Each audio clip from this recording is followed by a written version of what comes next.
விஜய் சேதுபதி தொகுத்து வழங்கும் big pass நிகழ்ச்சி கலவையான விமர்சனங்களை பெற்று நடந்து வருகிறது.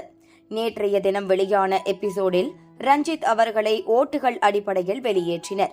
இந்த சீசனில் இயக்குனர் ரஞ்சித் என்ட்ரியான போது சர்ப்ரைஸ் தான். ஆம், கவுண்டம்பாளையம் என்ற ஒரு படத்தை இயக்கி பெரிதும் ட்ரோல் செய்யப்பட்ட ரஞ்சித் பிக் பாஸ் வீட்டில் ஆளே மாறி போய் அமைதியாகவே காணப்பட்டார்.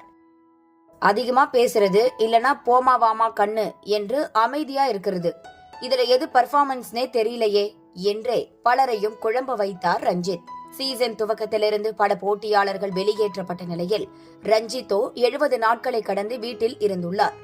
நாம யார் பிரச்சனைக்கும் போறதில்ல, நாம உண்டு நம்ம வேலை உண்டுன்னு என்று இருந்த ரஞ்சித்தை பார்த்த ரசிகர்கள் பர்ஃபார்மன்ஸே செய்யாமல் வீட்டில் இருக்கிறார், நல்ல நல்ல போட்டியாளர்களை எல்லாம் வெளியே அனுப்பிவிட்டார்கள் என்று அதிருப்தி தெரிவித்தனர். இந்நிலையில் ரஞ்சித் அவர்களை ஓட்டுகள் அடிப்படையில் வெளியேற்றினர். பிக் பாஸ் வீட்டிலிருந்து விடைபெறும் போது அவருக்காக போட்டியாளர்கள் பலரும் கண்ணீர் சிந்தி உணர்வுகளை வெளிப்படுத்தினர். பின் மேடையில் உரையாடுவதற்காக அவரை அழைத்தார் விஜய் சேதுபதி.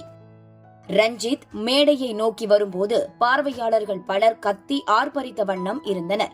அவர்களுக்கு வணக்கம் சொல்லி சிரித்த முகமாய் வந்த ரஞ்சித் திடீரென ஒரு ஷாக் ரியாக்ஷனை கொடுத்தார்.